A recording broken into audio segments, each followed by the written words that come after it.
This is an image of a star, a very special star, which is called a Cepheid variable. And the particular star we're looking at is called RS Puppis. It's in a southern hemisphere constellation.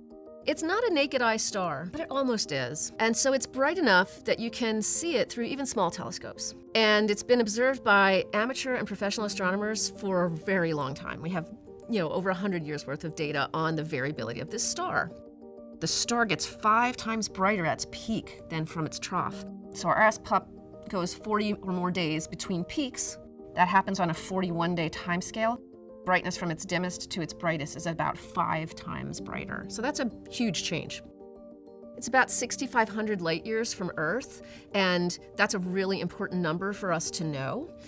The distance, the precise distance. It turns out it's a really important benchmark in how we understand the scale of the universe. Cepheid variables have a very special relationship between the period of variability, how fast it goes from one peak to the next, and their absolute brightness. So how much energy is coming out of that star. And if we know something's relative brightness, and we can measure its absolute brightness from something like the period-luminosity relationship of the Cepheid variable, then we can tell you what distance it must be at to look as bright as it looks to us. So this is a Cepheid variable. They're very important in our history of understanding our scale of the universe and how it evolves. And this particular Cepheid variable is in our galaxy, so it's nearby enough that we can study it really well. This one is so special because it's near the tip of that period-luminosity relation, so it really allows us to calibrate the entire relation.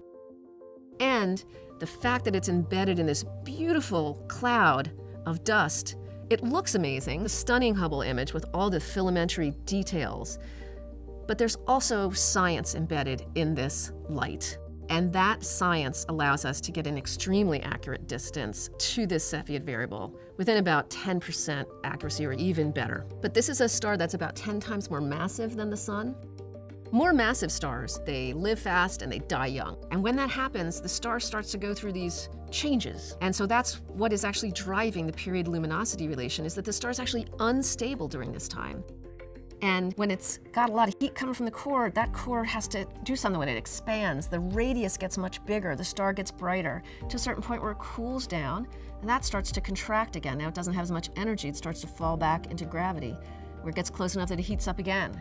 That's actually what's driving these period-luminosity relations. So even though this star is younger than our Sun, because it's 10 times brighter, it's actually more evolved.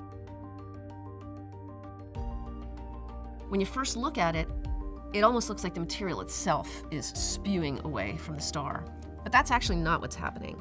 What's happening is that the light takes to get to the further out dust and gas is longer.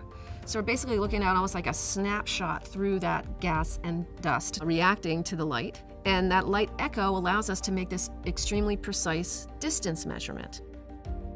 Now, due to improvements in our measurements of Cepheid variables like RS Pup, we have now really narrowed down that window, like what is the age of the universe. We now know it's 13+ billion years old. And we've seen that it's not just expanding linearly, but it's actually an accelerating universe. It's all intimately tied to our understanding of Cepheid variables, and this one is the best studied.